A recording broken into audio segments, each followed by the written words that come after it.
சின்ன மருமகள் சீரியலோட upcoming episode என்னென்னு பார்க்கலாம். இங்கே அப்பத்தான் யோசிக்கிறாங்க. கண்மணி, ஆறுமுகம் அவங்க நினச்ச மாதிரியே நல்லபடியாக தமிழ் செல்வியே இந்த கல்யாணத்தை நடத்தி வச்ச மாதிரி உண்மையை நிரூபித்து நல்லபடியாக வாழ்க்கையை அமைச்சு கொடுத்துட்டா கண்மணிக்கு. ஆனால் சேதுவும் தமிழ் செல்வியும் ஒன்று சேராமலாம் இருக்காங்க. ஒருத்தர் புரிஞ்சிக்காம பிரியணுன்ற முடிவு வேறு எடுத்திருக்காங்களே. நாம தான் ஏதாவது செய்யணும். என் பேரன் சேதுவாக இருக்கட்டும், என் பேத்தி தமிழ் செல்வி ஒன்று சேர்ந்து வாழ்கிறத நான் பார்க்கணும். நம்ம வீட்டில் எம்புட்டு பணம், எம்புட்டு வசதியான வாழ்க்கை, இதெல்லாம் விட்டுட்டு என் பேத்தி தமிழ் செல்வி அந்த ஹோட்டல் கடையில் வேலை பார்த்து கஷ்டப்பட்டுட்ருக்கா. இந்த சேது என்னடானா தமிழ் செல்வி செஞ்ச நல்லதெல்லாம் புரிஞ்சிக்காம இங்கே தனியாக தான் இருப்பேன்னு அடம் பிடிச்சிட்ருக்கான். பிடிவாதமாக பேசிகிட்ருக்கான். இதெல்லாம் நடக்கவே கூடாது. நான் நினச்சது நடந்தால் இந்த வீட்டில் எல்லாரும் எம்புட்டு சந்தோஷமாக இருக்கலாம். நாளைக்கே சேதுக்கிட்ட போய் இதை பற்றி பேசணும். என் பேரன் சேது மனசு மாறினா எல்லாம் நல்லதாக நடக்கும்ல அப்படின்னு சொல்லிட்டு இங்கே கருப்பு வந்த உடனே, கருப்பு சேது எங்கன்னு கேட்க, மாப்பிள்ளை இப்போ தான் அப்பத்தா வீட்டுக்கு போகிறான் அப்படின்னு சொல்லும்போது, என்னை மெதுவாக அங்கே கூப்பிட்டு போறியா அப்படின்னு சொல்கிறாங்க. நீங்கள் வாங்க அப்பத்தா அப்படின்னு சொல்லி கூப்பிட்டு போன உடனே, ஐயா சேது அப்படின்னு அப்பத்தா அங்கே கூப்பிட, என்ன அப்பத்தா இங்கே வந்திருக்கீங்க அப்படின்னு கேட்க, உன்கிட்ட ஒரு விஷயம் பேசணும் அப்படின்னு சொல்லும்போது, உட்காருங்க அப்பத்தா அப்படின்னு சொல்லிட்டு இங்கே பேச ஆரம்பிக்கிறாங்க.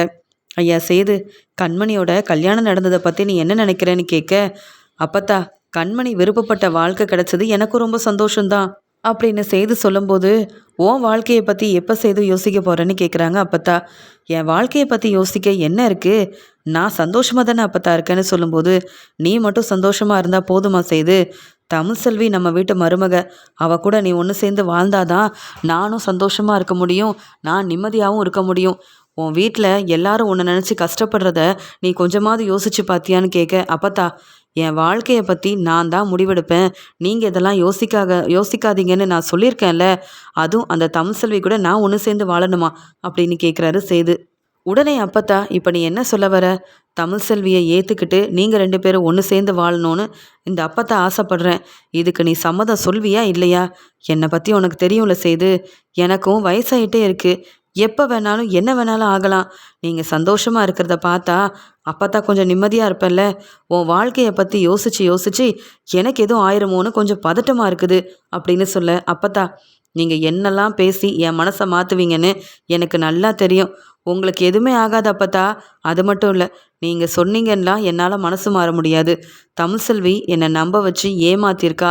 அது மட்டுமா, அந்த செல்லப்பாண்டி செஞ்சதெல்லாம் நீங்கள் மறந்துட்டீங்களா? தமிழ் செல்வி குடும்பத்தில் உள்ள யாரையும் நான் மன்னிக்க போகிறதும் இல்லை, அவங்க செஞ்ச எதையும் நான் மறக்க போகிறதும் இல்லை. தமிழ் செல்வியை ஏற்றுக்கிட்டு என் மனைவியாக நான் ஒன்று சேர்ந்து தமிழ் செல்வி கூட வாழ போகிறதும் இல்லை. நான் எடுத்த முடிவு எடுத்தது தான். ஏதோ 6 மாதம் 2 பேரும் ஒன்றா ஒரே வீட்டில் இருக்கணும்னு அங்கே கோர்ட்டில் சொன்ன முடிவால் தான் என்ன செய்யன்னு தெரியாமல் இங்கே தங்கிட்டுருக்கேன். அதுவும் நீங்கள் தானே அப்பத்தா இங்கே தான் இருக்கணும், அந்த வீட்டுக்கு நீ வரவே கூடாதுன்னு சொன்னீங்க. அதனால தான் கஷ்டப்பட்டு இங்கே தங்கிட்டுருக்கேன். மற்றபடி என் மனசில் தமிழ் செல்வி இல்லவே இல்லை. நானும் தமிழ் செல்வியும் ஒன்று சேர்ந்து வாழணுன்ற எண்ணம் உங்களுக்கு வரவே கூடாது அப்பத்தா. என் வாழ்க்கையை எப்படி பார்த்துக்கணுன்னு எனக்கு தெரியும். நீங்கள் சொல்கிறீங்கன்னு என்னால் என் மனசை மாற்றிக்கவும் முடியாது. ஏன்னா தமிழ் செல்வி அம்புட்டு பெரிய வேலையை செஞ்சு என்னை ஏமாத்திருக்கா அப்படின்னு சொல்லும்போது, என்ன கருப்பு சேது இப்படி சொல்லிட்டு போகிறான்? நான் என் மனசில் இருக்கிறத சொல்லி புரிய வச்சா 2 பேரையும் ஒன்று சேர்த்து வைக்கலான்னு நினச்சா இப்படி நடந்துட்டுருக்கேன்னு சொல்ல, உடனே கருப்பு, அப்பத்தா நீங்கள் பேசினா மட்டும் இல்லை, வேறு யார் பேசினாலும் சேதுவோட மனசை இப்போதைக்கு மாற்ற முடியாது. ஆனால் பாவம் தமிழ் செல்வி நம்ம குடும்பத்துக்கு மருமகளாக இல்லைனாலும் எம்பிட்டு நல்ல விஷயத்தெல்லாம் செஞ்சிட்ருக்கா. ஏன் தமிழ் செல்வி மட்டும் மண்டபத்தில் வந்து உண்மையை சொல்லலைன்னா ஈஸ்வரி பார்த்த மாப்பிள்ளைய கண்மணிக்கு கல்யாணம் பண்ணி வச்சுருப்பீங்க. அப்புறம் உங்கள் பேத்தி கண்மணியோட வாழ்க்கை என்ன இருக்கும்னு நீங்கள் யோசித்து பார்த்த மாதிரி இந்த சேதுவும் யோசிக்க வேண்டாமா? ஆனால் இன்னும் தமிழ் செல்வியோட நல்ல மனசை சேது புரிஞ்சிக்காமல் இருக்கிறது எனக்கே ரொம்ப மனசு வேதனையாக தான் இருக்கு அப்பத்தா அப்படின்னு சொல்லும்போது, சரி கருப்பு, என்னை மெதுவாக வீட்டுக்கு கூட்டிகிட்டு போறியா? நான் தமிழ் செல்விக்கிட்டேயும் பேசி பார்க்குறேன் அப்படின்னு சொல்லிட்டு தமிழ் செல்வி எப்போ வருவாங்கன்னு காத்துட்ருக்காங்க அப்பத்தா. அந்த பக்கம் இங்கே மோகனாவும், என்னத்தை இம்புட்டு நேரம் வெளியிலே உட்காந்துட்ருக்கீங்க, நீங்கள் சாப்பிடவும் இல்லை, நீங்கள் வந்து சாப்பிட்டு ரெஸ்ட் எடுக்கணும் அப்படின்னு சொல்ல, இப்போ அதுதான் முக்கியமா? என் பேத்தி தமிழ் செல்வி எம்பிட்டு கஷ்டப்பட்டுட்ருக்கா, அதெல்லாம் பார்த்துட்டு நம்ம மட்டும் வசதியான வாழ்க்கை வாழ்ந்துட்டுருக்கோமேன்னு ஒவ்வொரு நாளும் நினச்சி நான் கஷ்டப்பட்டுட்ருக்கேன். ஹோட்டல் வேலைக்கு போகிறா தமிழ் செல்வி, அங்கே கஷ்டப்பட்டு வேலை செஞ்சு வர பணத்தில் நல்லபடியாக படிக்கணும்னு நினைக்கிறா. நாம் எவ்வளோ வசதியாக இருக்கோம், ராஜாங்கம் எம்பிட்டு பெரிய பொறுப்பான வேலையில் இருக்கான். ராஜாங்கம் நினச்சா தமிழ்செல்வி படிப்புக்கு உதவி செய்ய முடியாதா? ஆனால் யாரும் தமிழ்செல்வியோட நிலைமையை யோசித்து பார்க்க மாட்டேங்கிறீங்கல்ல. இந்த வீட்டு மருமக கஷ்டப்படுறத பார்த்துட்டு இனியும் நான் பொறுமையாக இருக்க மாட்டேன். இங்கே என் பேத்தி தமிழ்செல்வி கிட்ட பேச வேண்டியது இருக்குது. அதனால தான் தமிழ்செல்வி எப்போ வருவான்னு காத்துட்ருக்கேன் அப்படின்னு மோகனா கிட்ட சொல்கிறாங்க. என்ன அத்தை இப்படியெல்லாம் பேசுகிறாங்க? தமிழ்செல்வி சொன்னால் மட்டும் என்ன புரிஞ்சுக்குவா போகிறா? என்னதான் நடக்குதுன்னு பார்ப்போன்னு மோகனா மலர் எல்லாரும் அங்கே நின்றுட்டு இருக்கும்போது தமிழ்செல்வி ஹோட்டல் கடையில் வேலையெல்லாம் முடிச்சுட்டு ரொம்ப நேரம் கழிச்சு வீட்டுக்கு வராங்க. அந்த சமயம் இங்கே அப்பத்தாவும் தமிழ் இங்கே வாபுல அப்படின்னு கூப்பிடுறாங்க. உடனே அங்கே வந்த தமிழ்செல்வி என்ன அப்பத்தா அப்படின்னு கேட்கும்போது நான் சொன்னா நீ கேட்பல்ல, அந்த சேது மாதிரி அடம்பிடிக்க மாட்டியே அப்படின்னு சொல்ல நீங்கள் என்ன சொல்ல வரீங்கன்னு கேட்கும்போது நீ இந்த வீட்டு மருமகளா இனி எங்கள் வீட்டில் தான் இருக்கணும். உனக்கு இந்த வீட்டில் எல்லா உரிமையும் இருக்குல்ல. இன்னும் நீ சேதுவை விட்டு பிரியலையே. அப்புறம் எதுக்கு ஹோட்டல் கடையில் வேலை பார்த்து கஷ்டப்படணும்? எவ்வளோ பெரிய வீட்டுக்கு நீ மருமகளாக இருக்க. நீ அங்கே போய் வேலை செய்கிறதெல்லாம் எனக்கு பிடிக்கல அப்படின்னு சொல்கிறாங்க. அப்பத்தா அதுக்காக நீங்கள் கூப்பிட்டீங்கன்னு நான் வர முடியுமா என்ன? ஏன் கண்மணியோட கல்யாணத்துக்கு நான் வரணும்னு நீங்கள் யாரும் நினைக்கல. பத்திரிக்கையில் என் பெயரையும் நீங்கள் போடலை. அதே மாதிரி தான் இப்பையும் மனசு மாறாத உங்கள் பேரை சேதுவை நம்பி எப்படி நான் இந்த வீட்டுக்கு மருமகளாக வர முடியும் அப்பத்தா? அது மட்டும் இல்லாமல் நீங்கள் கூப்பிட்டீங்கன்னு வந்தால் இந்த வீட்டில் யாராவது எனக்கு மதிப்பு மரியாதை கொடுப்பாங்களா? உங்கள் பேரை சேது மனசு மாறணும். என்ன மட்டும் இல்லை, என் வாரிசையும் ஏற்றுக்கணும். அவர் என்கிட்ட பேசுனது எல்லாமே தப்புன்னு புரிஞ்சுக்கிட்டு என்கிட்ட மன்னிப்பு கேட்கணும். அப்போ தான் சந்தோஷமாக இந்த வீட்டுக்கு நான் மருமகளாக வர முடியும். நீங்கள் சொன்னீங்கன்னா உடனே என் முடிவை நான் மாற்றிக்க முடியாது. நானா சேதுவை விட்டு பிரியணும்னு நினைக்கலையே. தேவையில்லாமல் பிரச்சனை செஞ்சு என்னை பிரிஞ்சே ஆகணும்னு அடம் பிடிச்சி இப்படியெல்லாம் செஞ்சது உங்கள் பேரை சேது. அவர் மனசு மாறாமல் நான் மட்டும் இந்த வீட்டுக்கு மருமகளாக வந்தா சேதுவே என்னை அவமானப்படுத்துவார். அதெல்லாம் எனக்கு தேவையா? எனக்கு என் படிப்பு தான் முக்கியம். எனக்காக இல்லை, என் வாரிசுக்காக நான் படித்து முன்னேறணும்னு நினைக்கிறேன். அப்போ தான் நான் யாருன்னு உங்கள் பேரை சேதுவுக்கு நிரூபிக்க முடியும்.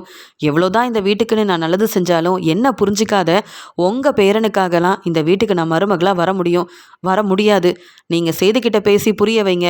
அதுக்கப்புறமா அவர் மனசு மாறினா மட்டும்தான் நீங்கள் சொல்கிறது எல்லாமே நடக்கும். இப்போதைக்கு என் முடிவை நான் மாற்றிக்கவே மாட்டேன் அப்பத்தா. இந்த வீட்டுக்கு நான் மருமகளாக வரவும் மாட்டேன். நான் கிளம்புறேன். எனக்கு ரொம்ப நேரமாகுது. நான் இன்னும் போய் படிக்கணும். நான் கிளம்புறேன் அப்பத்தான்னு சொல்லிட்டு அங்கேருந்து தன்னுடைய முடிவை தமிழ்செல்வி சொல்லிட்டு கிளம்புன உடனே அப்பத்தா ரொம்ப அழுகுறாங்க. இதை பார்த்த மோகனாவும் அத்தை இதுக்காகவா தமிழ்செல்விக்கிட்டேயும் சேதுக்கிட்டேயும் பேசுனீங்க? நீங்கள் ஏன் அத்தை மனசு வேதனைப்படுறீங்க? இப்போதான் உங்கள் பேத்தி கண்மணிக்கும் ஆறுமுகத்துக்கும் கல்யாணம் ஆயிருக்குன்ற சந்தோஷத்தில் நீங்கள் இருப்பீங்கன்னு நினச்சா இப்படியெல்லாம் யோசனை பண்ணுறீங்களே. உங்களுக்கு எதுவும் ஆயிடக்கூடாது. நீங்கள் வாங்க முதல்ல சாப்பிட்டு ரெஸ்ட் எடுங்கன்னு சொல்ல எனக்கு ஒன்றும் வேண்டாம் மோகனா, நான் பார்த்துக்கிறேன். சேதுவையும் தமிழ்செல்வியவும் சேர்த்து வைக்காம எனக்கெல்லாம் எதுவும் ஆகாது. நீ போய் ரெஸ்ட் எடு அப்படின்னு சொல்லிடுறாங்க. அந்த சமயம் கருப்பு அங்கே வந்த உடனே கருப்பு கிட்ட சொல்கிறாங்க. கருப்பு, நான் என்னென்னவோ பேசி பார்த்தேன். ஆனால் 2 பேரும் மனசு மாறுற மாதிரியே இல்லை. இதுக்காக நான் ஒரு முடிவெடுக்கலான்னு நினைக்கிறேன்னு சொல்ல என்ன பார்த்தா செய்ய போகிறீங்கன்னு கேட்கும்போது நாளைக்கு நான் என்ன செய்ய போகிறேன்னு உனக்கு தெரிய வரும். அப்போ நீ தான் எனக்கு உதவி செய்யணும். புரியுதில்லன்னு சொல்ல அப்பத்தா எனக்கு புரியலையே அப்படின்னு கேட்கும்போது நாளைக்கு நீ பார்ப்ப. ஆனால் எனக்கு எதுவும் ஆகாது. நான் செய்ய போகிற இந்த வேலையால் என் பேரை மனசு மாறும். என் பேத்தி தமிழ்செல்வியோட மனசு மாறும். 2 பேரும் கண்டிப்பாக ஒன்று சேர்ந்தாங்கன்னா அதுக்கப்புறம் இந்த வீட்டில் எப்பயுமே எல்லாரும் சந்தோஷமாக இருக்கலாம். என்னால் முடிஞ்சது இதுதான். இந்த வீட்டில் யாரும் சேதுவை பற்றி அக்கறையாக யோசிக்கிறதில்ல என்னை தவிர. அதனால் இவங்கள ஒன்று சேர்க்கறதுக்கு நான் என்ன வேணாலும் செய்வேன் அப்படின்னு தன்னோட ரூமுக்கு போன அப்பத்தா ஒரு பேப்பர் எடுத்து தான் மனசில் இருக்க எல்லாத்தையுமே எழுத ஆரம்பிக்கிறாங்க. வீட்டில் எல்லாரும் சந்தோஷமாக இருக்கீங்க. ஆனால் எனக்கு சேதுவோட வாழ்க்கையை நினச்சி ரொம்பவே கஷ்டமாக இருக்குது. எனக்கு என்ன ஆனாலும் இங்கே சேது தமிழ்செல்வி ஒன்று சேராததுனால எப்பயுமே நான் சந்தோஷமாக இருக்க முடியாது. எனக்கு என்ன ஆனாலும் நான் எங்கே இருந்தாலும் நான் சந்தோஷமாக இருக்கணும்னா என் பேரை சேதுவும் என் பேத்தி தமிழ்செல்வியும் ஒன்று சேர்ந்தா மட்டும்தான் அப்படின்னு சொல்லி அதில் எழுதி வைக்கிறாங்க. அதே மாதிரி போய் அங்கே ரெஸ்ட் எடுக்கிறாங்க. காலையில் பார்த்தா தான் தெரியுது அப்பத்தா மற்றவங்கள ஏமாத்தினாலும் பரவாயில்ல, நாம் நடித்து ஏமாத்தியாவது இங்கே இவங்களை ஒன்று சேர்த்து வைக்கணும்னு திட்டம் போட்டு அவங்களுக்கு ஏதோ பிரச்சனை ஆயிடுச்சு. அதனால் அப்பத்தா கண் முழிக்காமல் இருக்கிறாங்க. அப்பத்தா இல்லவே இல்லை அப்படின்ற மாதிரி எல்லாரும் நினைக்கிற மாதிரி நடித்து ஏமாத்துறதுக்கு திட்டம் போடுறாங்க. இது எல்லாமே நம்ம கருப்புக்கும் தெரிய வருது. அங்கே தாமரை சாவித்திரி எல்லாரும் அப்பத்தா ரொம்ப நேரமாகியும் எந்திரிக்காமல் இருக்கிறதுனால மோகனாவை கூப்பிட்டு என்னாச்சுன்னு பாருங்க அப்படின்ற மாதிரி சொல்கிறாங்க. இல்ல அப்பத்தா வந்து அத்தை நேத்தே வந்து சரியா சாப்பிடாம தான் இருந்தாங்க. தமிழ்செல்விய கூப்பிட்டு பேசினாங்க, சேதுவ கூப்பிட்டு பேசினாங்க. அந்த மனவேதனையில தான் ரொம்ப நேரமா தூங்கிட்டு இருக்காங்க போல அப்படின்னு சொல்லி பேசிட்டு இருக்கும்போது, அங்க இருந்த ராஜாங்க வந்து பார்த்துட்டு, எங்க அம்மாவுக்கு ஏதோ பிரச்சனை போல அப்படின்னு சொல்லி அப்பத்தா வந்து இல்ல நம்மள விட்டு பிரிஞ்சு போயிட்டாங்க அப்படின்னு சொல்லிடுறாங்க. சொந்தக்காரங்க தெரிஞ்சவங்கன்னு எல்லாரையுமே அங்க வர வைக்கிறாங்க. அப்பத்தாவையும் அங்க உட்கார வச்சுட்டு இருக்கும்போது தான் அப்பத்தா சொல்றாங்க, எனக்கு கருப்பு ரொம்ப நேரமா உட்கார முடியல. எம்புட்டு நேரம் தான் இங்கேயே உட்காந்துட்டு இருக்கிறதுன்னு சொல்ல, அப்பத்தா நீங்க தானே அப்பத்தா, நான் இல்லாம இருந்தா தான் என் அருமை பெருமை இவங்களுக்கெல்லாம் தெரியும். அப்பதான் சேதுவும் தமிழ்செல்வியும் ஒண்ணு சேருவாங்கன்னு, இப்படி ஒரு ஒரு தேவையில்லாத வேலைய செஞ்சது. அப்புறம் எம்புட்டு நேரம் உட்கார்றதும் என்கிட்ட கேட்டுட்டு இருக்கீங்க. பார்த்தீங்களா? உங்க சொந்தக்காரங்க தெரிஞ்சவங்கன்னு எல்லாரும் வந்துட்டாங்க அப்பத்தா. கொஞ்ச நேரத்துல அப்புறம் உங்கள கூப்பிட்டு போனாலும் போயிருவாங்க. அவ்வளவுதான். அதுக்குள்ள நீங்களா உண்மைய சொல்லி அவங்கள ஒண்ணு சேர்த்து வைங்க அப்பத்தா அப்படின்னு சொல்ல, தமிழ்செல்வி இன்னும் வரலையான்னு கேட்குறாங்க. தமிழ்செல்விக்கு ஃபோன் பண்ணி சொல்லிட்டேன். காலேஜ்ல இருந்த தமிழ்செல்வி உடனே கிளம்பி வந்துருவாங்க. நீங்க கொஞ்ச நேரம் அப்பத்தா பொறுமையா இருங்க. நீங்க நினைச்சது எல்லாமே நடக்கணும்னா, நீங்க செஞ்சது எல்லாமே சரிதான் அப்பத்தா. உங்களுக்காக என்னென்ன வேணுமோ நான் எல்லாத்தையும் எடுத்துட்டு வந்து தரேன். யாருக்கும் தெரியாம இப்படியே இருந்துருங்க அப்பத்தா அப்படின்னு சொல்லிட்டு இருக்காங்க. இங்க அப்பத்தாவுக்கு எதுவுமே ஆகல. ரொம்ப நல்லா தான் இருக்காங்க. ஆனாலும் சேதுவையும், தமிழ்செல்வியும் ஒண்ணு சேர்த்து வைக்கிறதுக்கு வேற வழி தெரியாம அப்பத்தா இப்படியெல்லாம் செஞ்சுட்ருக்காங்க. அங்க வந்த சேது ஒரு பக்கம் உட்காந்து அழுதுட்ருக்காரு. ராஜாங்கம், சன்னாசின்னு, எங்க மோகனா, மலருன்னு எல்லாருமே இங்க நடக்கிறது எல்லாமே உண்மைன்னு நினைச்சு, அப்பத்தா நம்மள விட்டு பிரிஞ்சு போயிட்டாங்களே அப்படின்னு சொல்லி அழுதுட்ருக்காங்க. அங்க காலேஜ்லேருந்து வந்த தமிழ்செல்வி, "அப்பத்தா நேத்து தானே அப்பத்தா என்கிட்ட நல்லா உட்காந்து பேசிட்டு இருந்தீங்க. நானும் சேதுவும் ஒண்ணு சேரணும்னு நெனச்சீங்களே! அப்படிலாம் நாங்க ஒண்ணு சேர்றத பார்க்கணும்னு ஆசைப்பட்டீங்களே அப்பத்தா! அதுக்குள்ள உங்களுக்கு இப்படி ஆயிரும்னு நான் நெனைக்கவே இல்ல. என்னால தான் அப்பத்தா உங்களுக்கு இப்படி ஆயிருச்சு. நீங்க விருப்பப்பட்டத உங்கள புரிஞ்சுக்காம நான் சேது கூட ஒண்ணு சேர்ந்து வாழ மாட்டேன்னு சொல்லி உங்க மனச ரொம்ப வேதனைப்படுத்திட்டேன். என்னால தான் இப்படி என்னை விட்டு பிரிஞ்சு போயிட்டீங்க. இந்த வீட்ல எனக்குன்னு சப்போர்ட் பண்ண இருந்தது நீங்க மட்டும் தான். நான் நல்லபடியா சேது கூட ஒண்ணு சேர்ந்து வாழணும்னு ஆசைப்பட்டதும் நீங்க தான் அப்பத்தா. உங்க பேச்ச நான் கேட்கல. இப்ப என்கிட்ட நீங்க பேசாம இப்படி என்னை விட்டு பிரிஞ்சு போயிட்டீங்களே அப்பத்தா அப்படின்னு சொல்லி அழுகுறாங்க. உடனே மோகனாவும், "பாத்தியா சேது, நீ உன் அப்பத்தா பேச்ச கேட்டிருக்கலாம்ல. உன்னையும் சேதுவையும் ஒண்ணு சேர்த்து வைக்கணும் அப்படின்னு தமிழ்செல்வி இங்க வந்து என் அத்தை ரொம்ப ஆசைப்பட்டாங்க. நீங்க 2 பேரும் உங்க விருப்பத்துக்கு உங்க வாழ்க்கை முக்கியன்ற மாரி இங்க தமிழ்செல்வி படிக்கணும்னு ஆசைப்பட்டா. நீ தமிழ்செல்விய விட்டு பிரியணும்னு நெனச்ச. இப்ப பாரு உங்களால தான் என் அத்தைக்கு இப்படி ஒரு நிலைமை" அப்படின்னு தமிழ்செல்வி கிட்டயும் சேதுகிட்டயும் சொல்றாங்க மோகனா. இங்க கண் கலங்கி நிக்கிறாரு ராஜாங்கம். என் அம்மாவுக்கு இப்படிலாம் நடக்கும்னு நான் எதிர்பார்க்கவே இல்ல. என் பொண்ணுக்கு ஒரு நல்ல வாழ்க்கை கிடைச்சிருக்குன்னு நினைக்கிறம்போதே, என் அம்மாவுக்கு இப்படி ஆயிருச்சுன்னு சொல்லும்போது, தெரிஞ்சவங்க எல்லாரும் ராஜாங்கத்துக்கிட்ட வந்து பேசிட்டு இருக்காங்க. அதே மாதிரி ஈஸ்வரி நினைக்கிறாங்க. ரொம்ப சந்தோஷம் இப்பதான். "பாத்தியா சித்ரா, இனி நான் இந்த வீட்டுக்குள்ள வரதுக்கு யாருமே எந்த பிரச்சனையும் செய்ய மாட்டாங்க. உன் அப்பத்தா எப்ப பார்த்தாலும் அங்க ராஜாங்கம் மாமா கிட்ட சொல்லி என்னை எப்ப வீட்டை விட்டு வெளியில அனுப்பலான்னு யோசனை பண்ணாங்க. நான் வேற இந்த கண்மணியோட கல்யாணத்துல பிரச்சனை செஞ்ச உடனே அதை ஒரு காரணமா வச்சு எல்லாரும் திட்டம் போட்டு என்னை கார் செட்ல தங்க வச்சு அவமானப்படுத்தினாங்கல்ல. இப்ப என் மாமியார் இல்ல. எனக்கு இனி ரொம்ப சந்தோஷம். இங்க ராஜாங்கத்துக்கிட்ட மன்னிப்பு கேட்டு மறுபடியும் இந்த வீட்டுக்கு மருமகளா நான் வந்துருவேன். எனக்கு இனி எந்த பிரச்சனையுமே இல்லைன்னு சொல்ல, "என்னம்மா அப்பத்தா இல்லாம நம்மளை விட்டு பிரிஞ்சு போயிருக்காங்கன்ற கொஞ்சம் கூட யோசிக்காம இப்படிலாம் பேசிட்டு இருக்கேன்னு" சொல்லும்போது, "என்னடி அப்பத்தா, அப்பத்தான்னு நீ மட்டும் பாசம் வச்சிருந்தா போதுமா? உன்னை என்ன அவங்க பேத்தின்னு உன் மேலே உண்மையான பாசம் வச்சுருந்தாங்களா? இந்த வீட்டுக்கு மருமகளா வந்த தமிழ்செல்வியை தானே தலையில் தூக்கி வச்சு கொண்டாடினாங்க. நமக்கு உன் அப்பத்தா இருந்தால் பிரச்சனை தாண்டி. அதே மாதிரி என் பையன் போஸு நான் மறுபடியும் இந்த வீட்டுக்குள்ளே வரணும்னா உன் அப்பத்தா இருக்கக்கூடாதுன்னு நானே நினச்சேன். அதே மாதிரி நடந்துருச்சு. இனி பாரு இந்த வீட்டுக்குள்ளே எப்படி நான் வரேன்ட்டு. என்ன உரிமையோட இந்த வீட்டில் இனி யாருடி இருக்கா கேள்வி கேட்க? அது மட்டும் இல்ல. உன் அப்பத்தா உன்னை விட்டு பிரிஞ்சு போனத நீ மட்டும் இப்படி யோசிக்கலாம். ஆனா எனக்கு எப்பயுமே சந்தோஷம்தான் அப்படின்னு சொல்லி பேசிட்டு இருக்காங்க. இன்னொரு பக்கம் தாமரை சொல்றாங்க, "அம்மா அப்பத்தாக்கு இப்படி ஆயிடுச்சேம்மா. அப்பத்தாவோட சொத்தெல்லாம் நமக்கு தானம்மா வரும்" அப்படின்னு சொல்ல, "ஆமா தாமரை, வேற யார் இருக்கா? என் அண்ணனுங்க, நானு, அவ்வளவுதானே. என் அண்ணன்கள்லாம் நல்லா சம்பாதிச்சு நல்லா தானே இருக்காங்க. நான் தான் கஷ்டப்பட்டுட்டு இருக்கேன். அதெல்லாம் புரிஞ்சுக்கிட்டு என் அம்மா எனக்கு வர வேண்டிய சொத்தை சரியா எனக்காக தந்துடணும்னு நினச்சி எல்லாம் செஞ்சு வச்சுருப்பாங்க. இன்னும் பாரேன், என் அம்மாவை எங்கள் அம்மாவுக்கு செய்ய வேண்டிய எல்லாத்தையும் செஞ்சுட்டு வந்ததுக்கப்புறம் எங்கள் அண்ணங்கிட்ட இந்த சொத்தை பற்றியும் பணத்தை பற்றியும் நான் பேச போகிறேன் தாமரை. அதுக்கப்புறம் பாரு, நம்ம 2 பேரும் இதை விட ஒரு பெரிய வீட்டில் சந்தோஷமாக வசதியான வாழ்க்கை வாழ போகிறோம்." அப்படின்னு உண்மையாகவே அப்பத்தாக்கு பிரச்சனை ஆயிடுச்சு, அவங்க பிரிஞ்சு போயிட்டாங்கன்றதுக்காக ஒரு பக்கம் ஈஸ்வரி சந்தோஷப்படுறாங்க. சொத்தெல்லாம் வரப்போகுதுன்னு சாவித்திரி தாமரை சந்தோஷத்தில் இருக்காங்க. தன்னுடைய அம்மாவுக்கு இப்படி ஆயிடுச்சு, தன்னுடைய மாமியாருக்கு இப்படி ஆயிடுச்சுன்ற கொஞ்சம் கூட மனவேதனை இல்லாமல் இருக்கிறாங்க ஈஸ்வரியும் சாவித்திரியும்.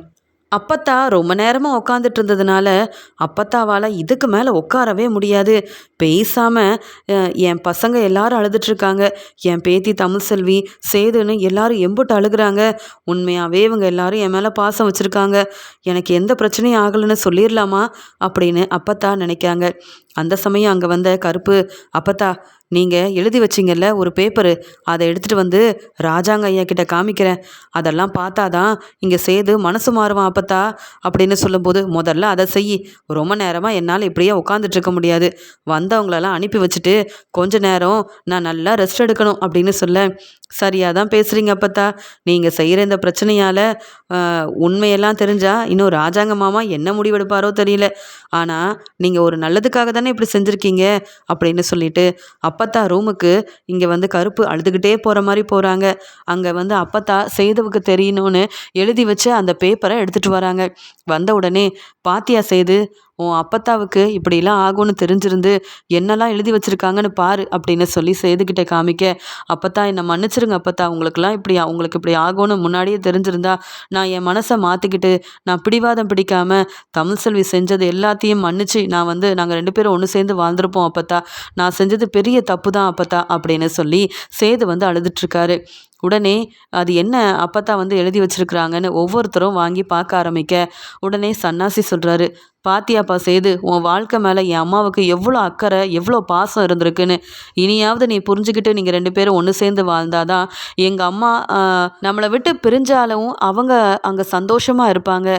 எனக்காகவோ இல்லை என் அண்ணன் ராஜாங்கத்துக்காகவோ இல்லை, நம்மளை விட்டு பிரிஞ்சு போன அப்பத்தாவுக்காக நீ மனசு மாறியே ஆகணும். இது உன் அப்பத்தாவோட ஆசை. இதை நீ கண்டிப்பாக செஞ்சு தான் ஆகணும் அப்படின்னு சொல்கிறாங்க. உடனே சேதுவும் அப்பத்தா எழுதின அந்த பேப்பரை வாங்கி மெதுவாக படித்து பார்க்குறாரு. அதை அப்படியே படித்து பார்த்துட்டு ரொம்பவே அழுகிறாரு. என் அப்பத்தாவுக்காக வேறு வழி இல்லை. இத்தனை நாள் அடம்பிடிச்சு பிடிவாதத்தோடு இருந்தேன். ஆனால் இனி என் அப்பத்தாவுக்காக ஏதாவது செய்யணும்னா நான் மனசு மாறணும். அப்போ என் அப்பத்தாவும் எங்களை விட்டு பிரிஞ்சாலும் சந்தோஷமாக இருப்பாங்கன்னு எல்லாரும் சொல்கிறாங்களே அப்படின்னு சொல்லும்போது, தமிழ்செல்வியும் அப்பத்தா நமக்காக தான் இப்படியெல்லாம் செஞ்சுருக்காங்க, அப்பத்தா இருக்கும்போது நம்ம அவங்க பேச்சை கேட்கல, இனி அப்படி இருக்கக்கூடாதுன்னு தமிழ்செல்வியும் மனசு மாறி சேதுவையே பார்த்துட்ருக்க, சேதுவும் அழுதுகிட்டே தமிழ்செல்வியை பார்க்குறாரு.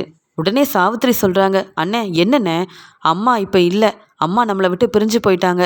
இப்போ சேதுவும் தமிழ்செல்வியும் ஒன்று சேரணும்னு இதை பற்றி எதுக்கு நான் பேசணும்னு சொல்லும்போது, உடனே கருப்பு சொல்கிறாரு, அத்தாச்சி என்ன பேசுகிறீங்க நீங்கள்? சேதுவும் தமிழ்செல்வியும் ஒன்று சேர்ந்து வாழணுன்றது அப்பத்தாவோட ஆசை. அப்பத்தா இல்லைனாலும் அந்த ஆசையை நாம் தானே நிறைவேற்றி வைக்கணும். அதில் என்ன தப்பு இருக்குது? அப்பத்தா நினச்ச மாதிரி எல்லாம் நல்லதாக நடந்துச்சுன்னா அப்பத்தாவுக்கு இப்போதைக்கு நல்லது. அப்பத்தா இருந்தாலும் இப்படி தான் சொல்லியிருப்பாங்க. அப்பத்தாவுக்கு நான் துணையாக இருக்கிறோம்ல, நீங்கள் அப்பத்தா வந்து என்ன செய்யணும்னு நினச்சாங்களோ அதை இப்போ செஞ்சு தான் ஆகணும். அதுதான் அப்பத்தாவுக்கு நல்லது அப்படின்னு சொல்கிறாரு. என்ன எப்போ பார்த்தாலும் அப்பத்தாவுக்கு நல்லதுன்னே சொல்லிட்டு இருக்க? என் அம்மா தான் இல்லையே, நம்மளை விட்டு பிரிஞ்சு போயிட்டாங்க. இப்போ அதை பற்றிலாம் யோசிக்க வேண்டாம் அண்ணே. நம்ம அம்மாவுக்கு செய்ய வேண்டியது எல்லாத்தையும் நீ முன்னாடி நின்று முதல்ல செஞ்சு முடியினே, அப்புறம் இவங்க ஒன்று சேர்றதை பற்றி நம்ம பேசிக்கலாம். இந்த தமிழ்செல்வி அப்படி என்னென்ன நல்லது செஞ்சிட்டா?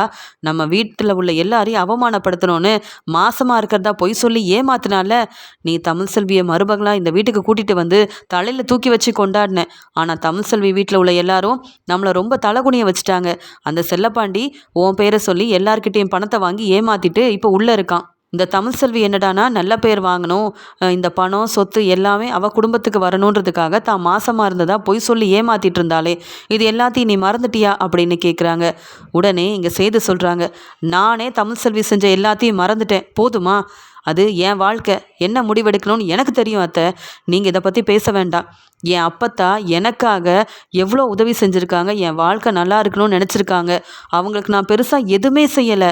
நான் இப்போ மனசு மாறணும், தமிழ்செல்வி கூட ஒன்று சேர்ந்து வாழணும்னு அப்பத்தா எனக்காக இதெல்லாம் எழுதி வச்சுட்டு போயிருக்காங்க. இப்போ கூட நான் மனசு மாறலைன்னா அப்பத்தாவுக்கு நான் எதுவுமே செய்யாத மாதிரிலாம் ஆயிரும். அதனால் நான் மனசு மாறிட்டேன். தமிழ்செல்வி செஞ்ச எல்லாத்தையும் மறந்துட்டேன். சொல்லப்போனால் தமிழ்செல்வி சொன்ன பொய்யை கூட நான் மன்னிச்சிட்டேன். இனி தமிழ்செல்விக்காக வாழணும் அப்படின்னு நானே திருந்தி இப்படி ஒரு முடிவெடுத்தாலும் நீங்கள் ஏன் இதில் தலையிடுறீங்க? நீங்கள் யார் இதில் தலையிட? அது மட்டும் இல்லை, நீங்களும் உங்கள் பொண்ணு தாமரையும் செஞ்சதை நீங்கள் மறந்துட்டீங்களா என்ன? என் விஷயத்தில் தலையிட உங்களுக்கெல்லாம் தகுதி இல்லை அத்தை, உங்கள் வேலையை மட்டும் பாருங்க அப்படின்னு சேது சொல்லிடுறாரு. உடனே இங்கே ராஜாங்கமும் சேது, ஐயா சேது, நீ தெளிவாக தான் யோசிச்சு ஒரு முடிவு எடுத்திருக்கிறியா? இங்கே தமிழ் செல்வியை பிரியணும்னு நினச்சதும் நீ தான். அதுக்கும் நான் எதுவுமே சொல்லலை. இப்போ தமிழ் செல்வி கூட ஒன்று சேர்ந்து வாழணும்னு நினைக்கிறதும் நீ தான். தமிழ் செல்வியை மன்னிச்சிட்டேன்னு இத்தனை பேர் முன்னாடி நீ சொல்லியிருக்க. இது உண்மையாக இருந்தால் எனக்கு சந்தோஷம். என் அம்மா நினச்சது நடக்கணும்னு நானும் ஆசைப்படுறேன். நானா உன் மனசை மாற்றின மாதிரி இருக்கக்கூடாது. நீயா விரும்பி மறுபடியும் தமிழ் செல்வியை ஏற்றுக்கிட்டேன்னா என் அம்மா மாதிரியே இந்த குடும்பத்தில் உள்ள எல்லாரும் ரொம்ப சந்தோஷப்படுவாங்க சேது. இதெல்லாம் உண்மைதானா? நீயா தான் மனசு மாதிரி ஒத்துக்கிட்டியா அப்படின்னு கேட்கும்போது, அப்பா, அப்பத்தாப்பா எனக்காக என்னெல்லாம் செஞ்சுருக்காங்கப்பா. அவங்களுக்குன்னு நான் ஏதாவது செஞ்சுருக்கேனா? இப்போ கூட அப்பத்தா, நான் தமிழ் செல்வி கூட ஒன்று சேர்ந்து வாழ்ந்தாதான் அவங்க நம்மளை விட்டு பிரிஞ்சாலும் சந்தோஷமாக இருப்பேன்னு சொல்லியிருக்காங்களே, அதுக்காகவாவது நான் செய்ய வேண்டாமாப்பா அப்படின்னு சொல்லி அழுகும்போது, புரிஞ்சுக்கிட்டேன் யா சேது உன் மனசை. இது உன்னுடைய வாழ்க்கை, முடிவெடுக்க வேண்டியது நீ. என் அம்மாவுக்காக நான் என்ன வேணாலும் செய்வேன். அதே மாதிரி உன் அப்பத்தாவுக்காக நீ மனசு மாறினது கேட்கவே அம்புட்டு சந்தோஷமா இருக்குன்னு சொல்ல, உடனே மோகனா சொல்றாங்க, இதெல்லாம் அத்தை இருக்கும்போதே நடந்திருந்தா அத்தை பார்த்து எவ்வளோ சந்தோஷப்பட்டிருப்பாங்க அப்படின்னு அழ ஆரம்பிக்கிறாங்க. அப்போ அங்கே உட்காந்துட்டு இருந்த அப்பத்தான் நினைக்கிறாங்க, நான் தான் இருக்கேனே, எல்லாத்தையும் பார்த்துட்டு தானே இருக்கேன் மோகனா. நீ என்ன, நான் இல்லைன்னு நினச்சி இப்படி கஷ்டப்பட்டுட்டு இருக்க. ஆனால் மறுபடியும் உங்கள் கூட எல்லாம் சந்தோஷமாக நான் இருக்க போகிறேன்றது உங்களுக்கெல்லாம் தெரியாதுல்ல. இப்படிலாம் நான் செஞ்சாதான் இந்த சேதுவோட மனசை மாற்ற முடியுது. அதுக்காக தான் நான் நடித்து ஏமாத்திட்டுருக்கேன். என்ன இருந்தாலும் சரி, நான் நினச்சது நடந்தால் போதும். இன்னும் கொஞ்சம் நேரம் தான் உட்கார முடியும். அதுக்குள்ளே இவங்க 2 பேரும் ஒன்று சேர்ந்தாங்கன்னா அதை விட சந்தோஷம் வேற ஒன்றுமே இல்லை. அது மட்டும் இல்லை, இவங்க ஒன்று சேர்ந்த உடனே இவங்களுக்குன்னு தர வேண்டிய சொத்து பணம் எல்லாத்தையும் கொடுத்துட்டு நான் அம்புட்டு சந்தோஷமாக என் பேரங்கிட்டையும் பேத்திக்கிட்டேயும் பேசுவேன். அதுக்கப்புறம் ராஜாங்கம் என்னை திட்டினாலும் இந்த வந்தவங்க எல்லாரும் என்னை தப்பாக பேசினா கூட எனக்கு பிரச்சனை கிடையாது. எனக்கு என் பேரன் பேத்தி ஒன்று சேரணும், அம்புட்டு தான் அப்படின்னு யோசனை பண்ண இங்கே அப்பத்தா மெதுவாக கண்ணை திறந்து இங்கே கருப்பை பார்க்குறாங்க. கருப்பு சிரிச்சுக்கிட்டே, அப்பத்தா நீங்கள் போட்ட திட்டம் ரொம்ப நல்லபடியாக நடக்குது அப்பத்தா அப்படின்னு சொல்லி 2 பேரும் மெதுவாக பேசிக்கிறாங்க. இது எதுவுமே தெரியாத சேது அழுதுகிட்டே தமிழ்செல்வி கிட்ட சொல்கிறாங்க, நான் உன்னை தப்பாக புரிஞ்சுக்கிட்டு நீ மாசமாக இருக்கேன்னு என்கிட்ட சந்தோஷமாக வந்து சொல்ல வரும்போதெல்லாம் திட்டி அனுப்புனேன். ஏன்னா ஏற்கனவே நீ என்னை ஏமாத்திட்ட. மறுபடியும் நான் நீ பேசுகிறத நம்பி ஏமாறக்கூடாதுன்றதுக்காக தானே தவிர்த்து உன்னை சந்தேகப்பட்டது என்னுடைய தப்பு தான். என் அப்பத்தாவுக்காக நான் மனசு மாறிட்டேன். உன்கிட்ட மன்னிப்பு கேட்க கூட தயாராக இருக்கேன். நீ என்ன நினைக்கிற அப்படின்னு தமிழ்செல்வி கிட்ட கேட்குறாரு சேது. உடனே தாமரை சொல்கிறாங்க, சேது மாமா, அவசரப்பட்டு எந்த முடிவும் எடுக்காதீங்க. இந்த தமிழ்செல்வி நம்ம குடும்பத்துக்கு சரியான மருமகளாக இருக்க மாட்டா. மறுபடியும் தமிழ்செல்வியை இந்த வீட்டுக்கு மருமகளாக கூப்பிட்டு வந்தாலும் பிரச்சனை உங்களுக்கு இல்லை, ராஜாங்க மாமாவுக்கு தான். அந்த குடும்பத்தில் உள்ளவங்க ராஜாங்க மாமாவை அவமானப்படுத்துவாங்க, தலகுனிய வைப்பாங்க. இதெல்லாம் பார்த்துட்டு உங்களால் தாங்கிக்க முடியாது. கல்யாணம் ஆனதுலேருந்தே தமிழ்செல்வியால் நீங்கள் ரொம்ப பிரச்சனையை பார்த்துட்டீங்க, தலை குனிஞ்சு நின்றுருக்கீங்க. இந்த தமிழ்செல்வியை மறுபடியும் நீங்கள் ஏற்றுக்கணுமான்னு யோசித்து ஒரு நல்ல முடிவாக எடுங்க. நான் தப்பு செஞ்சுருக்கேன், அதுக்காக எல்லார்கிட்டேயும் மன்னிப்பு கேட்டு மனசு மாறி திருந்திட்டேன். உங்கள் நல்ல வாழ்க்கைக்காக தான் நான் பேசிகிட்ருக்கேன். அம்மா கிட்ட பேசின மாதிரி என்கிட்ட கோவப்படாதீங்க சேது மாமா. அப்பத்தான் என்னவோ அவங்க மனசில் இருக்கிறத சொல்லிட்டாங்க. ஆனால் வாழ்க்கை உங்கள் வாழ்க்கையாச்சே. தமிழ்செல்வியை நம்பி மறுபடியும் ஏமாற போகிறீங்களா? படிப்பு தான் முக்கியம்னு காலேஜுக்கு போகிற தமிழ்செல்வி என்னைக்காவது உங்களை மதிச்சிருக்காளா? இல்லை மதிப்பு கொடுத்து பேசியிருக்காளா? இல்லையே. நம்ம வீட்டிலையே தங்கிக்கிட்டு உங்களை மதிக்காத தமிழ்செல்வியை நீங்கள் ஏற்றுக்கணுமா? வேண்டாமாம்மா, எனக்கு தான் உங்கள் மேலே ரொம்ப அக்கறை இருக்குது. என் நல்ல மனசை புரிஞ்சிக்காம இந்த தமிழ்செல்வியை நீங்கள் ஏற்றுக்க போகிறீங்களான்னு கேட்க, தாமரை, உன் நல்ல மனசு தான் எனக்கு முன்னாடியே தெரியுமே. என் கூட ஒன்று சேர்ந்து வாழணும், என்ன கல்யாணம் பண்ணிக்கணும்னு எம்பிட்டு பெரிய பொய் சொல்லி என்னை ஏமாத்தின, அவமானப்படுத்தின. உன்னை விட தமிழ்செல்வி ஒன்றும் பெரிய பொய்யெல்லாம் சொல்லி இந்த குடும்பத்தை அவமானப்படுத்தலை. அதை முதல்ல புரிஞ்சிக்க. நான் தான் சொல்லிட்டேன்ல, என் வாழ்க்கையில் தலையிடாதீங்கன்னு. அது உனக்கும் சேர்த்து தான் சொன்னேன். எவ்வளோதான் அவமானப்பட்டு நிற்ப என் முன்னாடி, இதுக்கு மேலே என்னை பேச வைக்காத அப்படின்னு சொல்லிடுறாரு சேது. அழுதுட்டு இருந்த மலர் சொல்கிறாங்க, என்ன தமிழ்செல்வி, சேதுவே இங்கே முன் வந்து உன்கிட்ட என்ன முடிவுன்னு கேட்டுட்ருக்காரு. நீ மனசு மாறலையா? அப்பத்தாவை பாரு, உங்களை நினச்சி இப்படி ஆயிட்டாங்க. நம்மளை விட்டு அப்பத்தா பிரிஞ்சதுக்கு காரணம் நீங்கள் 2 பேரும் பிரிய போய் தானே. இப்போ நீங்கள் ஒன்று சேர்ந்தீங்கன்னா அப்பத்தா எம்பிட்டு சந்தோஷப்படுவாங்க. இப்போ அப்பத்தா இல்லைனாலும் கண்டிப்பாக நீங்கள் நல்லா இருக்கணும்னு அப்பத்தா உங்களை வாழ்த்துவாங்கல்ல. அதுக்காகவாது நீ மனசு மாறணும். உன் குடும்பத்துக்காக நீ படிக்கிற, உன் வாரிசுக்காக நீ படிக்கிற, அதெல்லாம் நான் ஒன்றும் சொல்லலை. இருந்தாலும் நீ வந்து சேது கூட ஒன்று சேர்ந்து வாழ்ந்தாதான் உனக்கு அது தனி மரியாதை மதிப்பு அப்படின்னு சொல்லும்போது அமைதியாக நின்றுட்டு இருந்த இங்கே தமிழ்செல்வி ராஜாங்கத்தை பார்க்க ராஜாங்கம் சொல்கிறாரு, இது உங்கள் வாழ்க்கை. நீ படிக்கணும்னு நினச்சப்ப நீ படிக்கிறத நான் எதுவுமே சொல்லலை. அதே மாதிரி சேது கூட ஒன்று சேர்ந்து வாழணும்னு நினச்சா தமிழ்செல்வி நீ இந்த வீட்டுக்கு மருமகளாக வரலாம். இது உங்களோட வாழ்க்கை, நீங்கள் தான் முடிவெடுக்கணும். இதில் நான் எந்த முடிவையும் சொல்ல போகிறதில்ல அப்படின்னு ராஜாங்கம் சொல்லிடுறாரு. அப்பத்தா எல்லாரையும் விட்டு பிரிஞ்சு போயிட்டாங்கன்னு ரொம்பவே சந்தோஷமா இருந்த ஈஸ்வரியும் சித்ராவும் நடக்கிற எல்லாத்தையும் பார்த்துட்டு ரொம்பவே கோவத்தில் இருக்காங்க. உடனே சித்ரா சொல்கிறாங்க, என்னம்மா அப்பத்தா நம்மளை விட்டு பிரிஞ்சு போயிட்டாங்க, இந்த வீட்டுக்கு நம்ம சீக்கிரமாக போயிடலான்னு சந்தோஷமா இருந்தியே, அங்கே நடக்கிறத பாரு. நாம் இந்த வீட்டுக்குள்ளே போகிறோமோ இல்லையோ சீக்கிரமாக சேதுவும் தமிழ்செல்வியும் ஒன்று சேர்ந்துருவாங்க போல. தமிழ்செல்வி இந்த வீட்டுக்கு மருமகளாக வந்துருவா போலையே. அப்புறம் எப்படிம்மா அப்பத்தா இடத்துல இருந்து தமிழ்செல்வி நம்மளை வெளுத்து வாங்குவாளே. தமிழ்செல்வி போதாதாமா இந்த வீட்டுக்குள்ளேயே நம்மளை வரவிடாமல் எப்பயுமே இந்த கார் செட்டில் தங்க வைக்க தமிழ்செல்வி இன்னும் புதுசாக திட்டம் போடுவாளேம்மா. தமிழ்செல்வி முன்னாடி இன்னும் நம்ம அவமானப்பட்டு தான் நிற்போம் போல. சேது மனசு மாறுவான்னு நினைக்கல. இந்த அப்பத்தா நம்மளை விட்டு பிரிஞ்சாங்கன்னு சந்தோஷப்படுறதுக்குள்ள அப்பத்தாவாலேயே இப்போ சேதுவும் தமிழ்செல்வியும் ஒன்று சேர்ந்துருவாங்க போல. என்னம்மா பார்த்துட்டு அமைதியாக இருக்கீங்க, ஏதாவது பேசுங்க அப்படின்னு சொல்லும்போது, ஏன் நான் பேசி அந்த சேதுக்கிட்ட மறுபடியும் தலை குனிஞ்சு நிற்கணுமா? அங்கே சாவித்ரி தாமரையோட நிலைமையை பார்த்துடல.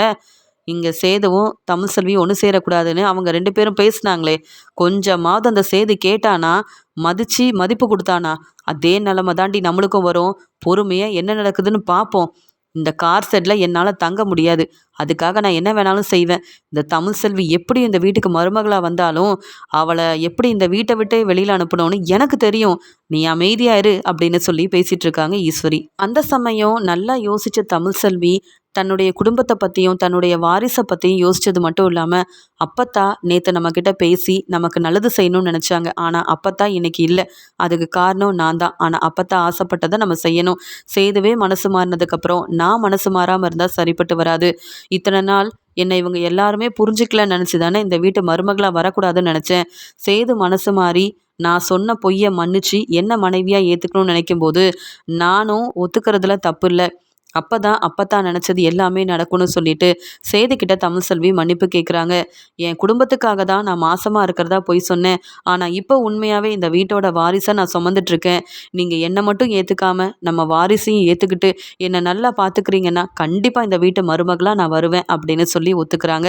இங்கே சேதுவோட கையை பிடிச்சி மன்னிப்பு கேட்குறாங்க. உடனே சேது தமிழ்செல்வி அழுகிறத பார்த்து தாங்க முடியாமல் மனசு மாறினது மட்டும் இல்லாமல் இங்கே அப்பத்தா உட்காந்துருக்கும் போதே, பாருங்க அப்பத்தா, நீங்கள் நினச்ச மாதிரியே நாங்கள் ஒன்று சேர்ந்துட்டோம். நீங்கள் இருக்கும்போது உங்கள் பேச்சை கேட்காத நாங்கள் எங்களை விட்டு பிரிஞ்சதுக்கு அப்புறமா தான் உங்கள் அருமை பெருமை எங்களுக்கு தெரிஞ்சிருக்கு. நாங்கள் ஒன்று சேர்ந்துட்டோம் அப்பத்தா. இனி என்னைக்கும் தமிழ்செல்வியை விட்டு கொடுக்க மாட்டேன். தமிழ்செல்வியை விட்டு நான் பிரியவும் மாட்டேன் அப்பத்தா. நீங்கள் நினச்ச மாதிரியே நான் நல்லபடியாக தமிழ்செல்வியை பார்த்துப்பேன்.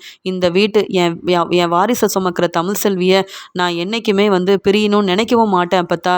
இது சத்தியம் அப்பத்தா அப்படின்னு சொல்லி 2 பேரும் அப்பத்தா முன்னாடி ஒருத்தரை விட்டு கொடுக்காம செஞ்ச தப்பெல்லாம் புரிஞ்சுக்கிட்டு மன்னிப்பு கேட்டு மனசு மாறி ஒருத்தர் ஏத்துக்கிறாங்க. அப்பத்தா முன்னாடி இதெல்லாம் நடக்க அப்பத்தா ரொம்ப சந்தோஷப்படுறாங்க. நான் நினச்சது நடந்துருச்சுன்னு மெதுவாக கண்முழிச்சு பார்த்த அப்பத்தா, சேது அப்பத்தா இருக்கேன் சேது, எல்லாத்தையும் பார்த்துட்டு தான் இருந்தேன். இதெல்லாம் நடக்கணும்னு நான் சொன்னப்ப நீங்கள் ஒத்து வரலல்ல. இப்போ எம்புட்டு சந்தோஷமாக இருக்குன்னு சொன்னதை கேட்டு வந்தவங்க ராஜாங்கம் மோகனான்னு பேரதிர்ச்சியோடு பார்க்குறாங்க. ஆனால் கருப்புக்கு தான் இங்கே என்ன நடக்குதுன்னு தெரியுமே. உடனே கருப்பு அப்பத்தா முன்னாடி சிரிச்சுக்கிட்டே நிற்கிறாரு. அப்பத்தா உங்களுக்கு ஒன்றும் ஆகலைல்ல அப்படின்னு கேட்க, எனக்கு என்ன ஆக போகுது? என் பேரன் பேத்தி ஒன்று சேர்றத பார்க்கணுன்னு ஆசைப்பட்டேன். நான் இருக்கும்போது நான் பேசுகிறத புரிஞ்சிக்காத இவங்க நான் இல்லைன்ன உடனே என் அருமை பெருமையை புரிஞ்சுக்கிட்டாங்க. செஞ்ச தப்பை புரிஞ்சுக்கிட்டு ஒன்று சேர்ந்தவங்க கண்டிப்பாக இனி பிரிய மாட்டாங்க. சேது, என்னை மறுபடியும் ஏமாத்திர மாட்டல்ல? என் முன்னாடி இங்கே தமிழ்செல்வியை விட்டு கொடுக்க மாட்டேன்னு சத்தியம் பண்ணியிருக்க அப்படின்னு சொல்ல, அப்பத்தா என்ன பண்ணி வச்சுருக்கிறீங்க? நான் எவ்வளோ பதட்டமாக பயந்துட்டேன் தெரியுமா? எங்களை விட்டு நீங்கள் பிரிஞ்சிட்டீங்களோன்னு நான் எவ்வளோ கஷ்டப்பட்டு அழுதேன் அப்படின்னு சொல்ல, எல்லாத்தையும் பார்த்துட்டு தான் இருந்தேன். என் மேலே நீங்கள் எல்லாரும் எவ்வளோ பாசம் வச்சுருக்கீங்கன்னு இப்போ தானே எனக்கு தெரிய வந்திருக்கு. ஏன் செய்து உன்னை தேடி வந்து நான் வந்து பேசினேன்ல, தமிழ் செல்வியை ஏற்றுக்கன்னு சொன்னேன்ல, நீ மனசு மாற மாட்டேன்னு சொன்னியா இல்லையா? ஆனால் நான் இல்லைன்ன உடனே உன்னால் தாங்கிக்க முடியலல்ல. சேதுவை வந்து தமிழ் செல்வி ஏற்றுக்கிட்ட மாதிரியே தமிழ் செல்வியை சேதுவும் ஏற்றுக்கிட்டான். நான் நினச்சது நடந்துருச்சு. இப்போ நான் ரொம்ப நல்லா தான் இருக்கேன். வந்தவங்களெல்லாம் முதல்ல இங்கேருந்து கிளம்ப சொல்லுங்க அப்படின்னு சொல்லும்போது, இங்கே வந்து அப்பத்தாவுக்கு தெரிஞ்சவங்க எல்லாருமே வந்து, வெள்ளத்தாயி இம்புட்டு நேரம் எங்களை ஏமாத்திட்டு இருந்தியா அப்படின்னு சொல்லும்போது, நான் ஒன்று ஏமாத்தலையே, நல்லது செய்கிறதுக்காக நடித்தேன், அம்புட்டுதான். இதான் உண்மை தெரிஞ்சிருச்சுல. ராஜாங்கம் என்னை மன்னிச்சிரியா. உங்ககிட்டலாம் நான் சொன்னேன் இவங்க 2 பேரையும் ஒன்று சேர்த்து வைங்கன்னு. யாருமே நான் சொல்கிறத கேட்கல. அடம் பிடிச்சு பிடிவாதமாக இருந்தீங்க. ஆனால் இப்போ பார்த்தியா, நான் இல்லைனா தான் உங்களுக்கு என் அருமை பெருமை தெரியுது. இதுலேயும் சாவித்ரி நான் இல்லைன்ன உடனே என் சொத்தெல்லாம் தாமரைக்கு வரும்னு வேற ரொம்ப நேரமாக உட்காந்து காத்துட்டு இருந்தா. அப்படி தானே? இன்னும் கொஞ்ச நேரம் விட்டுருந்தா அம்புட்டு தான். எனக்கு என்ன நடந்திருக்கும்னே தெரியாதே. எனக்கு உதவி செஞ்சது கருப்பு தான். கருப்புக்கு மட்டும்தான் நான் இப்படி செய்ய போகிறேன்னு தெரியும். எப்படியோ இங்கே கண்மணியும் ஆறுமுகமும் ஒன்று சேர்ந்து சந்தோஷமாக தன்னுடைய வாழ்க்கையை ஆரம்பித்த மாதிரியே இப்போ என் முன்னாடி சேதுவும் தமிழ் செல்வியும் ஒன்று சேர்ந்துட்டாங்க. இந்த ஒரு சந்தோஷமான ஒரு விஷயத்த நான் பார்க்கணும், இப்படி நடக்கணும், தமிழ் செல்வி இந்த வீட்டுக்கு மருமகளாக வரணுன்றதுக்காக இதெல்லாம் நான் செய்ய வேண்டியதாக போயிடுச்சுன்னு சொல்லும்போது, தமிழ் செல்வி உடனே அழுதுகிட்டே அப்பத்தா கிட்ட ஆசீர்வாதம் வாங்குறாங்க. என்னை மன்னிச்சிருங்க அப்பத்தா, உங்கள் பேச்சை கேட்காம நான் தான் புரிஞ்சுக்காமல் இருந்துட்டேன். நான் வந்து சேதுவை புரிஞ்சுக்கிட்டேன். இனி இந்த குடும்பத்துக்கு ஒரு நல்ல மருமகளாக இருப்பேன். நீங்கள் எப்பயுமே நல்லா தான் இருப்பீங்க அப்பத்தா. உங்களுக்கு என்ன வேணுமோ நான் பக்கத்தில் இருந்தே செய்வேன் அப்பத்தான்னு சொல்லும்போது, எனக்கு தெரியாதா, நீ என் கூட இருந்தால் என்னை ரொம்ப நல்லா பார்த்துப்ப. அதுக்காக தான் இந்த வீட்டுக்கு நீ மருமகளாக வரணும்னு நினச்சேன். மாசமாக இருக்கிற ஒன்றை நானும் மோகனாவும் எவ்வளோ நல்லா கவனிச்சிக்க போகிறோன்னு இனி நீ புரிஞ்சுப்ப. சேது, நீ மனசு மாறினது உண்மை தானே? இனி தமிழ் செல்வி தனியாக அந்த வீட்டில் இருக்க வேண்டாம். நீயும் தமிழ் செல்வியும் நம்ம வீட்டில் தான் இருக்க போகிறீங்கன்னு அப்பத்தா சொன்னதை கேட்டு, எப்படியோ அப்பத்தாக்கு எந்த பிரச்சனையும் ஆகலை, ரொம்ப நல்லா இருக்கிறாங்க. இவங்கள ஒன்று சேர்க்கறதுக்காக தான் அப்பத்தா இப்படிலாம் செஞ்சுருக்காங்கன்னு வீட்டில் உள்ள எல்லாரும் புரிஞ்சுக்கிறாங்க. அவ்வளோ நேரம் ராஜாங்கம் சன்னாசி எல்லாம் கஷ்டப்பட்டு அழுதுட்டு இருந்தவங்க இதை பார்த்து ரொம்ப சந்தோஷப்படுறாங்க. அப்பத்தா சன்னாசி 2 பேரும் இங்கே அப்பத்தாவோட கையை பிடிச்சி, என்னம்மா நீங்கள் இல்லாததை எங்களால் நினச்சி கூட பார்க்க முடியாது. ஆனால் இன்னைக்கு எங்களை விட்டு உண்மையாகவே நீங்கள் பிரிஞ்சு போயிட்டீங்கன்னு சாப்பிடாம உங்களை நினச்சி அம்புட்டு அழுதன் தெரியுமா? வெளியில் கிளம்பும்போது உங்களை பார்த்து பேசிட்டு தான் போவோம்மா. ஆனால் இன்னைக்கு நீங்கள் இல்லைன்ன உடனே இனி என் அம்மாவை நான் எப்போ பார்ப்பனோ தெரியலையேன்னு எவ்வளோ கஷ்டப்பட்டேன்னு எனக்கு தாம்மா தெரியும் அப்படின்னு ராஜாங்கம் அழுகும்போது, ராஜாங்கம் நான்லாம் அம்புட்டு சீக்கிரமாக உங்களை விட்டு பிரிஞ்செல்லாம் போயிட மாட்டேன். இன்னும் எவ்வளோ பார்க்க வேண்டியது இருக்குது. நீ எப்பயுமே சந்தோஷமாக இருக்கணும் ராஜாங்கம். இந்த வீட்டு மருமகளா நீ வந்து தமிழ் செல்வியை ஏற்றுக்கணும்னு சொல்ல, அதான் சேதுவே மனசு மாறிட்டானேம்மா. இனி தமிழ் செல்வி இந்த வீட்டோட மருமக தான். அது யாராலையும் ஒன்றும் செய்ய முடியாது. தமிழ் செல்வி, இத்தனை நாள் நான் கூட உன்னை புரிஞ்சிக்காமல் இருந்துட்டேன். என் அம்மா உங்களை ஒன்று சேர்க்கறதுக்கு இப்படிலாம் செய்வாங்கன்னு நான் நினைக்கவே இல்லை. நீ வந்து செஞ்ச உதவிக்காக ரொம்ப நன்றிம்மா. அது மட்டும் இல்லாமல் நீ மட்டும் மாப்பிள்ளையோட லட்சணம் என்னன்னு மண்டபத்தில் வந்து சொல்லி புரிய வைக்காமல் இருந்திருந்தா, இங்கே ஈஸ்வரி பார்த்த மாப்பிள்ளைய இங்கே கண்மணிக்கு கல்யாணம் பண்ணி வச்சுருப்பேன். அப்புறம் நாங்கள் ரொம்பவே கஷ்டப்பட்டிருப்போம். அப்படிலாம் நடக்காமல் எங்கள் குடும்பத்தை காப்பாற்றினதே நீ தான். சொல்லப்போனால் அதுக்கு நானே உன்னை கூப்பிட்டு நன்றி சொல்லியிருக்கணும். என்ன செய்ய, இப்போ நீங்கள் 2 பேரும் ஒன்று சேர்ந்துட்டீங்க. அதனால் என் மருமக கிட்ட நன்றி சொல்ல எனக்கு சந்தோஷம்தான் அப்படின்னு சொல்லும்போது, பரவாயில்ல மாமா, நம்ம குடும்பத்துக்கு ஒரு பிரச்சனைனா நான் சும்மா விட்டுருவேனா என்ன அப்படின்னு இங்கே தமிழ் செல்வி பேசினதால தமிழ் செல்வியோட நல்ல மனசை ராஜாங்கம் சன்னாசின்னு எல்லாரும் புரிஞ்சுக்கிறாங்க. ஆனால் இது எல்லாத்தையும் பார்த்துட்டு இருந்த சாவித்ரி நினைக்கிறாங்க, என்ன தாமரை இது, எங்கள் அம்மாவுக்கு ஒன்றுமே ஆகலை, சொத்து பணம்னு எல்லாம் நமக்கு தான் வரும்னு நினச்சா எங்கள் அம்மா ரொம்ப நல்லா இருக்காங்க. சேதுவையும் தமிழ் செல்வியும் ஒன்று சேர்த்து வைக்கிறதுக்காக எப்படி திட்டம் போட்டு ஏமாத்திருக்காங்கன்னு பாரு. சொந்தக்காரங்க எல்லாரும் வந்து நம்மளை என்னென்னவோ பேசிட்டு போகிறாங்க. ஆனால் எங்கள் அம்மா சேது தமிழ் செல்வி ஒன்று சேர்ந்ததை பார்த்து சந்தோஷப்படுறாங்க அப்படின்னு இங்கே கோவமாக தாமரைக்கிட்ட சொல்லிட்டு இருக்காங்க. ஈஸ்வரியும் பேரதிர்ச்சியோட, பாத்தியா ஓ அப்பத்தா என்ன செஞ்சுருக்காங்கன்னு, நான் அப்போவே சந்தேகப்பட்டேன். எப்படி இவ்வளோ நல்லா இருந்தவங்களுக்கு திடீர்னு இப்படி ஆச்சுன்னு. இனி இந்த வீட்டுக்கு நம்ம போக வாய்ப்பே இல்லடி சித்ரா. இதே கார் செட்டில் தான் தங்கணும் போல. என் மாமியார் பேசுகிறதையே என்னால் தாங்கிக்க முடியாது. இதில் தமிழ் செல்வி வேறு இந்த வீட்டுக்கு மருமகளாக வந்துட்டாளா? அவ்வளவுதான், இனி நம்ம நினச்சது எதுவுமே நடக்காது. நீ இங்கேருந்து வாடி போகலாம் அப்படின்னு சித்ராவை அங்கே கார் செட்டுக்கு கூப்பிட்டு போகிறாங்க. மறுபடியும் சேதுவும் தமிழ் செல்வியும் ஒன்று சேர்ந்த சந்தோஷத்தில் உடனே அப்பத்தான் தன்னுடைய ரூமுக்கு போகிறாங்க. போனது மட்டும் இல்லாமல் அங்கேருந்து இங்கே தமிழ் செல்விக்கு நிறையா பணத்தை கொண்டு வந்து கொடுக்குறாங்க. இந்த வீட்டு மருமகளுக்கு என்னால் முடிஞ்ச இந்த பணத்தை நான் கொடுக்கணும்னு கொஞ்சம் கொஞ்சமாக சேர்த்து வச்சேன். இது என் பணம் தான்.